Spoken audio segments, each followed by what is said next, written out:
Bom dia, galera. Bom dia, bom dia, bom dia.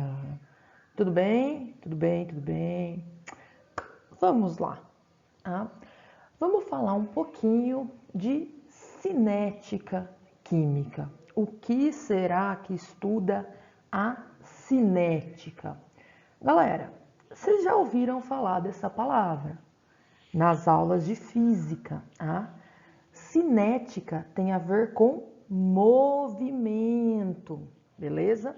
Aqui a gente vai falar um pouquinho do movimento que acontece nas reações químicas. Mais especificamente, a gente vai falar da velocidade das reações químicas, belezinha?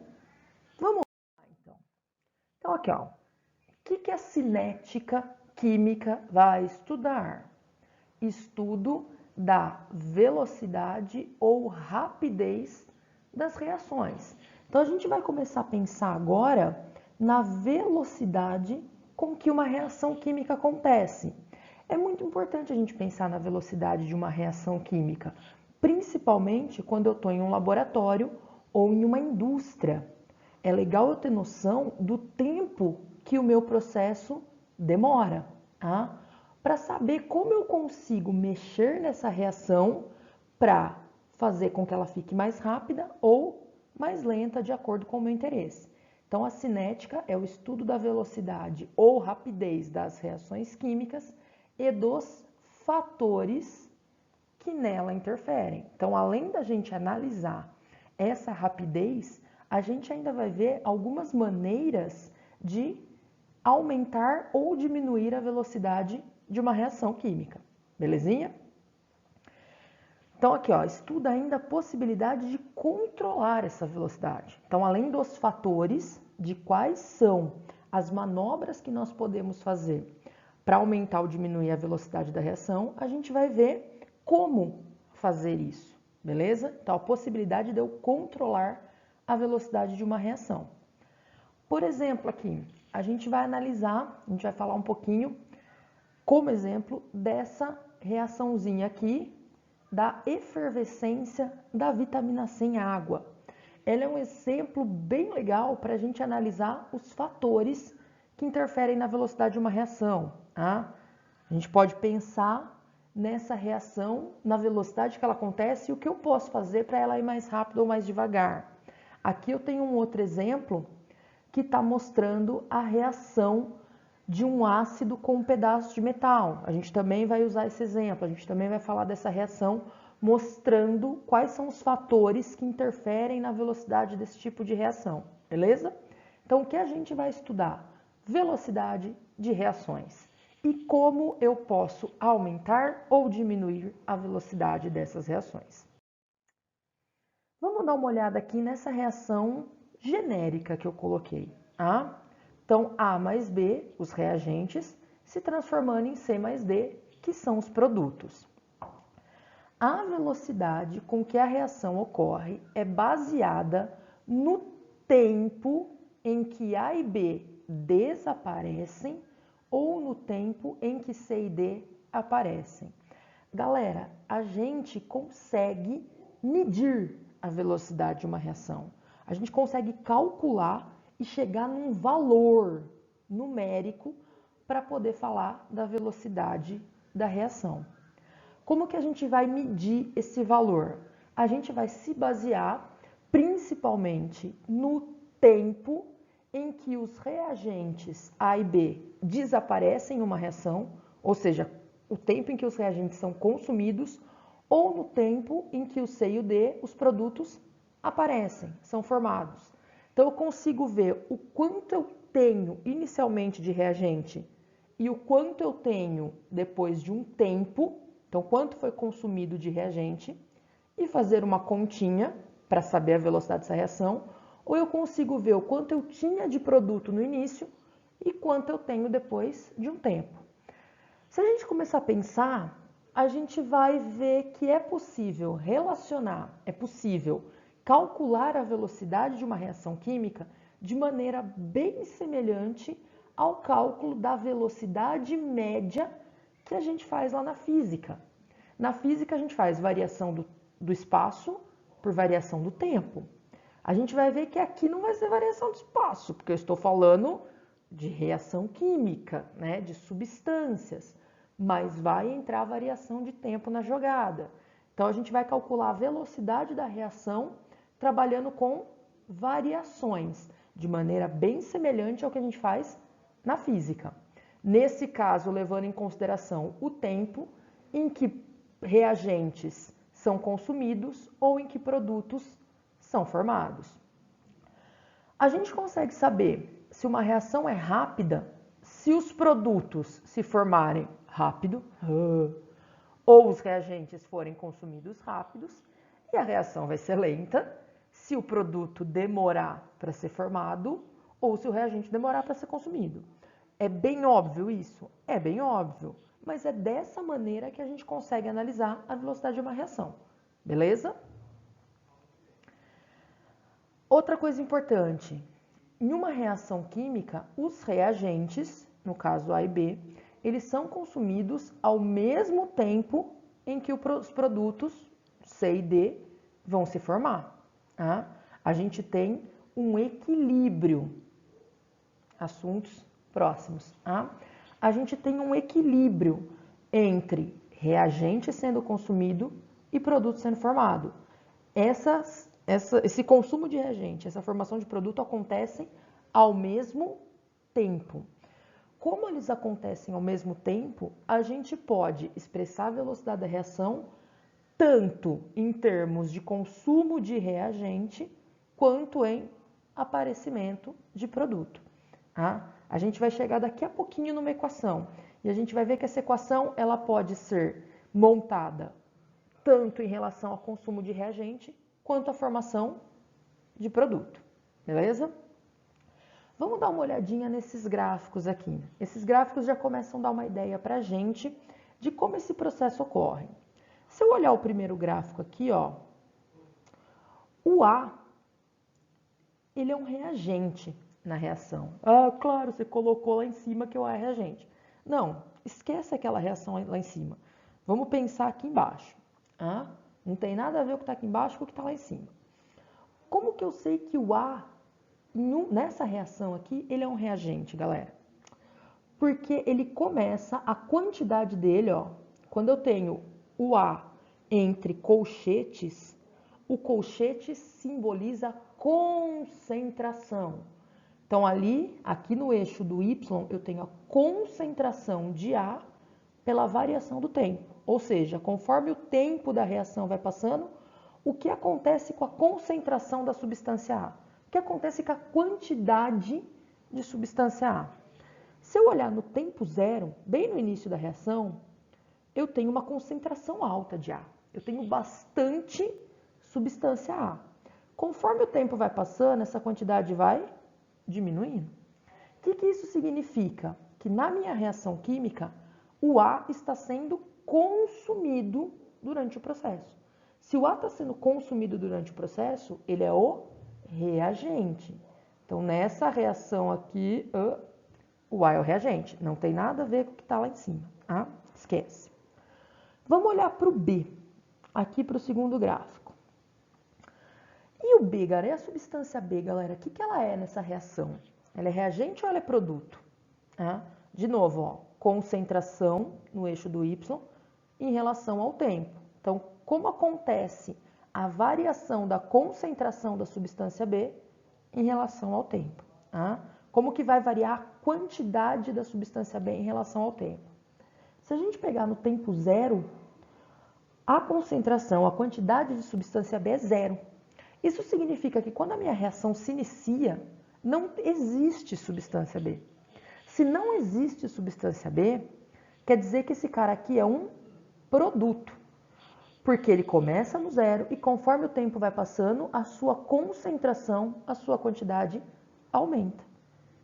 Quando eu vou iniciar uma reação, galera, eu começo com uma quantidade de reagente. Conforme a reação vai acontecendo, esses reagentes vão se transformando em produtos.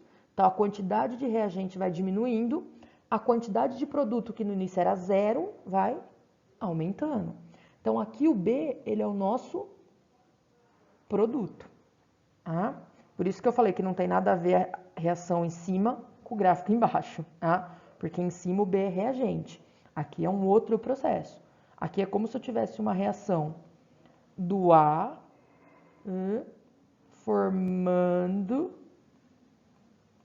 o B, beleza? Essa é a nossa reação. Então, o A é o reagente, ele começa com a concentração mais alta. Conforme o tempo vai passando, a reação vai acontecendo, a sua concentração vai diminuindo. E o B, ele é o produto. Ele começa no zero, começa sem nada.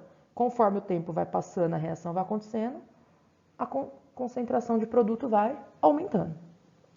Eu consigo unir essas duas informações num gráfico só, que é o terceiro gráfico aqui, que é o gráfico da variação da concentração das substâncias da reação em relação ao tempo. Então, aqui é a concentração, pode ser de A ou pode ser de B. Se eu olhar aqui, sempre a substância que começa no zero e aumenta, ou mesmo que ela não comece no zero, galera, mas a substância que começa a reação em menor quantidade é o produto. E a substância que começa a reação em maior quantidade e vai diminuindo é o reagente. Guardem isso, porque a gente vai utilizar para fazer leitura de gráfico. Tá? A substância que começa em menor quantidade e aumenta a concentração, produto. A substância que começa em maior quantidade e diminui a concentração, reagente. Belezinha? Então vamos falar realmente da velocidade da reação. Como eu falei para vocês, galera, a gente consegue calcular a velocidade da reação. A gente vai ter um número, um valor para demonstrar essa velocidade. E esse cálculo ele é realizado de maneira bem semelhante ao cálculo da velocidade média lá da física, ΔS sobre ΔT. Tá? O que vai ser a velocidade de uma reação química? Vai ser a razão. Quando eu falo razão aqui, eu estou falando de relação, de divisão. Então, aqui vai ser a divisão entre a quantidade consumida ou produzida da substância.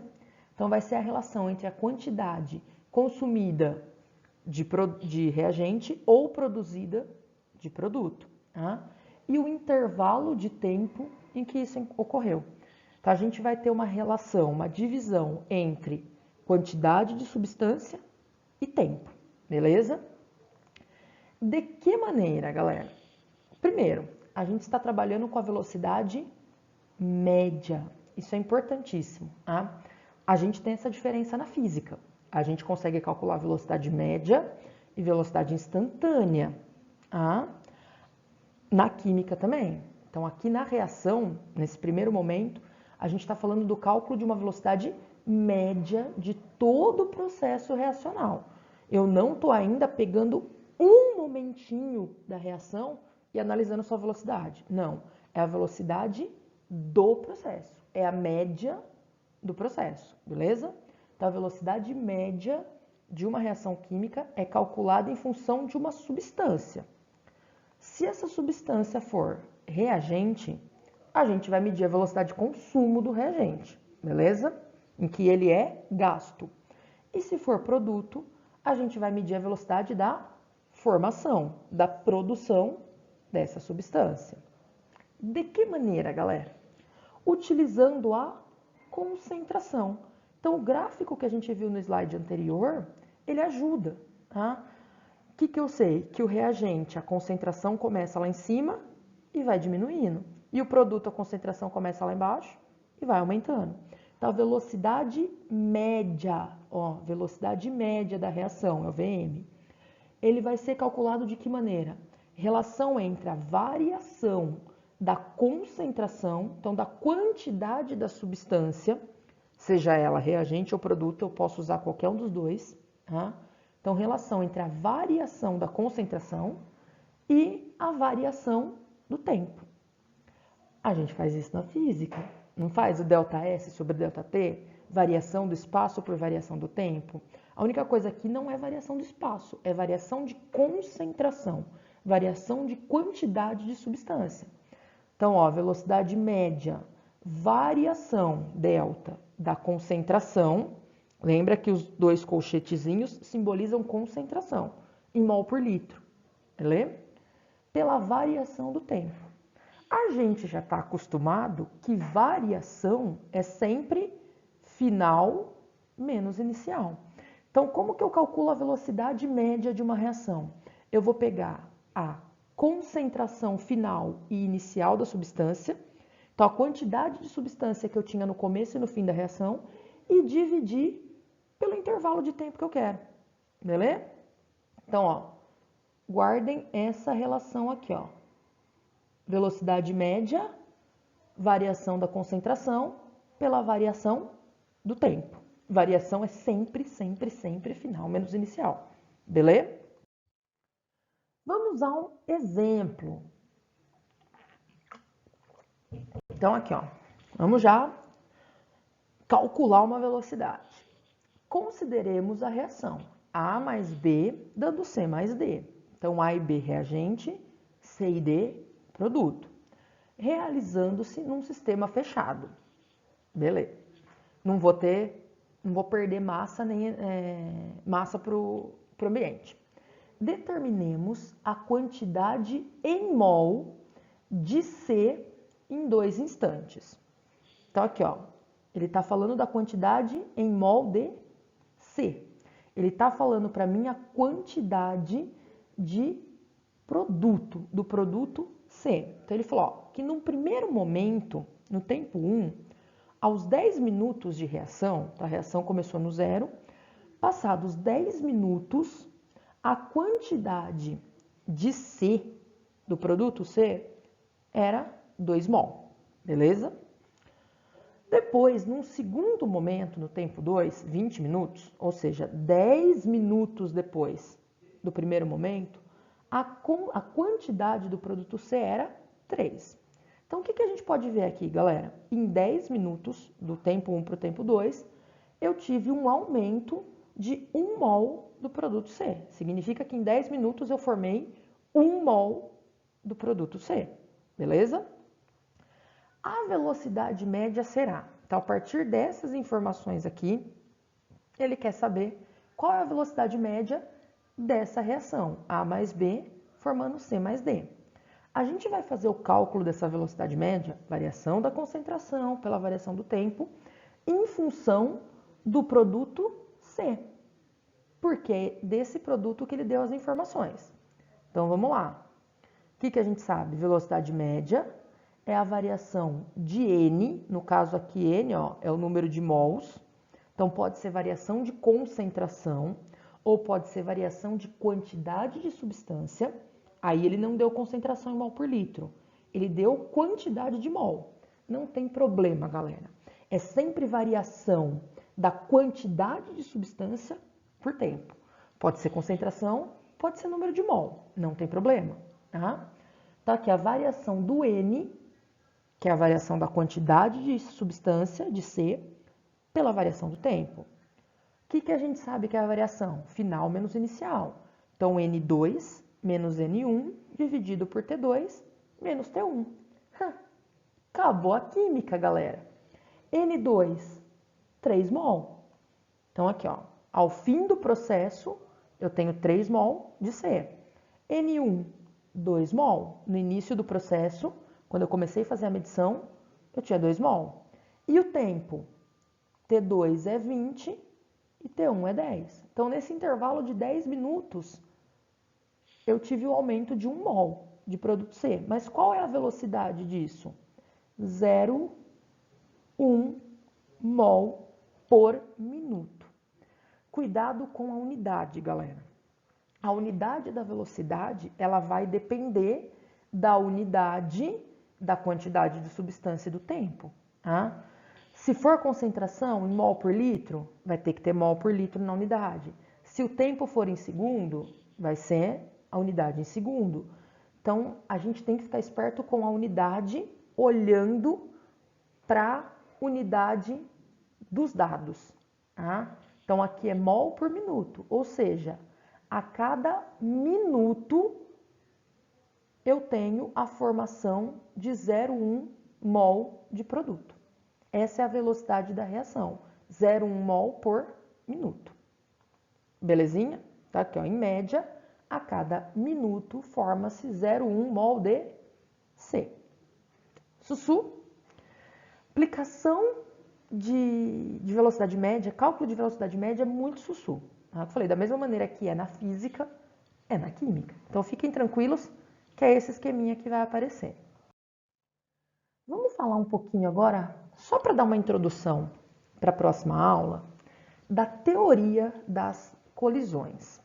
Então vamos falar um pouquinho mais profundamente de como uma reação química acontece. Tá? Então vamos falar microscopicamente do processo. O que precisa acontecer com as moléculas e os átomos para uma reação química acontecer. E aí depois a gente vai chegar em como a gente pode mexer e controlar a velocidade de uma reação.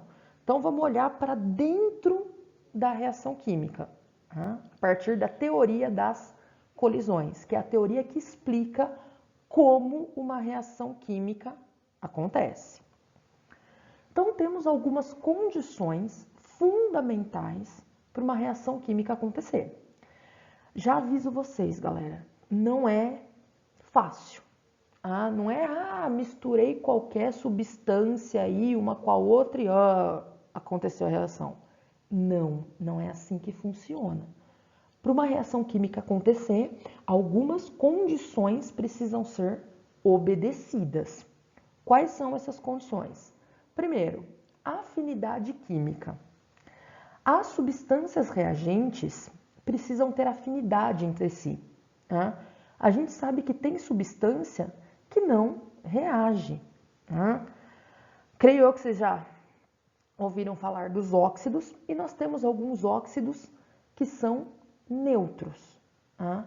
Os óxidos neutros, eles não reagem. Tá? Um exemplo deles é o CO, o monóxido de carbono. O monóxido de carbono, não que ele não reaja nunca, tá? Mas, por exemplo, ele não reage com água, nem com ácido, nem com base. Então, não adianta você misturar monóxido de carbono com água. Não vai acontecer nada. Por quê? Porque esses reagentes não têm afinidade química. Então, a primeira condição para uma reação ocorrer é a afinidade química.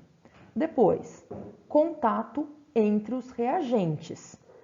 Essas substâncias precisam entrar em contato. Tá?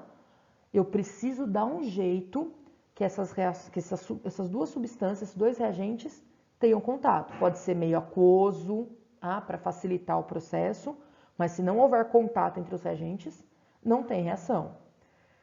Em relação a esse contato, de maneira mais específica, precisa haver choque entre as partículas. Tá? Não é só uma aproximação, precisa haver um choque entre as partículas.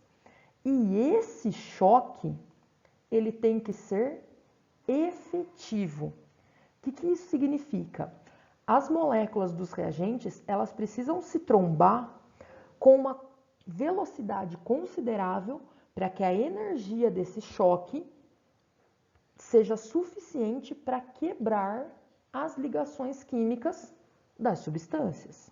Então, precisa ter um choque entre as substâncias reagentes e esse choque tem que acontecer com uma velocidade alta, de modo que a energia desse choque seja suficiente para quebrar a ligação química, beleza? Quando isso acontece, a gente fala que o choque foi efetivo. Pode acontecer das substâncias se chocarem, mas não com uma velocidade suficiente para ter quebra de ligação. Se não tem quebra de ligação, a reação não ocorre. E uma última condição fundamental é a orientação favorável das partículas. Para que esse choque seja mais efetivo, as moléculas dos reagentes precisam estar em orientações espaciais específicas, beleza? Mas o mais importante, galera, choque efetivo. As moléculas têm que se trombar e com uma energia suficiente para quebrar a ligação. Belezinha? Vamos parar por aqui. Na próxima aula, a gente retoma a teoria das colisões e vamos aprofundar um pouquinho mais nesse assunto. Beleza? Beijão, muito obrigado. Bom fim de semana para vocês.